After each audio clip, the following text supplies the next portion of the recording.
നിങ്ങളുടേത് ഇതുപോലൊരു ഫ്ലാറ്റ് ഫുട്ടാണോ അതോ നോർമൽ ഫുട്ടാണോ? അപ്പോൾ ഇത് തമ്മിൽ എന്താ വ്യത്യാസം എന്നാണോ നിങ്ങൾ ആലോചിക്കുന്നത്?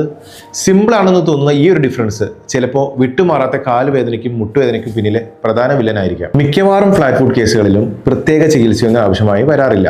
കൃത്യസമയത്ത് ഒരു നിരീക്ഷണമോ ഒരു മെഡിക്കൽ എവാലുവേഷനോ മാത്രം മതിയാവും. എന്നാൽ ഏകദേശം ഒരു 30% കേസുകളിൽ ഇത് നമ്മുടെ ഡെയിലി റൂട്ടീൻ ആക്ടിവിറ്റീസിനെ എഫക്റ്റ് ചെയ്തേക്കാം. ഇങ്ങനെയുള്ളവരിൽ നടക്കുമ്പോൾ കാൽപാദത്തിനും പേശികളിലും വേദന അനുഭവപ്പെടാറുണ്ട്. ഇത് കൃത്യസമയത്ത് ചികിത്സിച്ചില്ലെങ്കിൽ അത് ഭാവിയിൽ മുട്ടുവേദനയിലേക്കും നടുവേദനയിലേക്കും വരെ നയിക്കാം.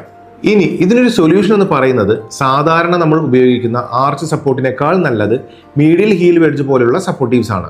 അതുപോലെ തന്നെ ഒരു 12 വയസ്സിന് താഴെയുള്ള കുട്ടികളിലാണെങ്കിൽ ഇത് ലളിതമായ ഒരു ഡേ കെയർ പ്രൊസീജിയറിലൂടെ പൂർണ്ണമായി ശരിയാക്കാവുന്നതാണ്. മുതിർന്നവരിലേക്ക് ഇതെത്തുമ്പോൾ സ്വതവേ ചികിത്സ കൂടുതൽ സങ്കീർണമാകാൻ സാധ്യതയുണ്ട്. അപ്പോൾ നിങ്ങളുടെ പാദത്തിന്റെ ആകൃതി ഇന്ന് തന്നെ ഒന്ന് പരിശോധിച്ച് നോക്കൂ. ഇനി നിങ്ങൾ ഓൾറെഡി ഫ്ലാറ്റ് ഫുട്ട് ഉള്ള ഒരാളാണെങ്കിൽ നിങ്ങൾ മസ്റ്റായി ചെയ്തിരിക്കേണ്ട സ്ട്രെങ്തനിങ് എക്സസൈസിനെ കുറിച്ച് അറിയാൻ ഫ്ലാറ്റ് എന്നൊന്ന് കമന്റ് ചെയ്യൂ. ഡീറ്റെയിൽ ആയിട്ടുള്ള ഒരു PDF ഷെയർ ചെയ്യാം.